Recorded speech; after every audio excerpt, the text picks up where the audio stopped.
యెహోవా నా పక్షమున నున్నాడు, నేను భయపడను. నరులు నాకేమి చేయగలరు? ఈ వచనము కీర్తనల గ్రంథం 118వ అధ్యాయం 6లో మనకు బలంగా చెప్పబడింది. ఈ వచనం మన జీవితానికి ఒక సాక్షాత్కరమైన ధైర్యం. మనకు ఎప్పుడైనా భయపడి ఎదురులేని పరిస్థితులను ఎదుర్కోవచ్చు. కానీ మన పక్కన యెహోవా ఉన్నప్పుడు మన హృదయం భయానికి స్థానము ఇవ్వదు. యెహోవా మనకు సురక్షిత ఆశ్రయము, కాపాడటం, మార్గదర్శనం ఇస్తాడు. ఈ లోకంలో మనం ఎన్నెన్ని సమస్యలు, ఎందుకో తెలియని ఇబ్బందులు ఎదుర్కొన్నా ఆయన సమీపిత మన కోసం ఉన్నప్పుడు మనం ధైర్యంగా నిలబడగలం.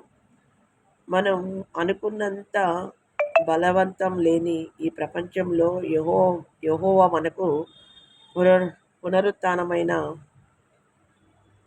ఆశను ఇస్తాడు. మన హృదయాలను శాంతితో నింపుతాడు. మన జీవితంలో ఏ కష్టము, ఏ సమస్య ఎంతగానో మనల్ని ఇబ్బంది పెట్టగలిగినా భయపడకుండా విశ్వాసంతో ముందుకు సాగడం మన బాధ్యత. యెహోవా మన పక్షమున ఉంటే మనకు ఎదురయ్యే ఏ శత్రువు, ఏ పరిస్థితి మనను కింద పెట్టలేవు.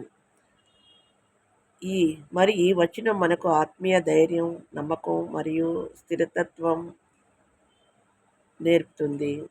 మనం ప్రతిదీ దేవుని చేతిలో ఉందని తెలుసుకుంటే మన హృదయాలు భయాన్ని వదిలి ఆనందంతో, విశ్వాసంతో ధైర్యంగా నిలబడతాం.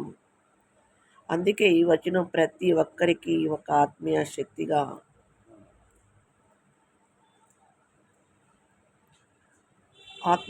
నిలుస్తుంది. మనం ఎంత బలహీనంగా ఉన్నా యెహోవా మన పక్కన ఉన్నప్పుడు మనం ఏకాకిగా, ఒంటరిగా లేము. ఆయన మనకు బలం, ఆశ మరియు శాంతినిస్తాడు.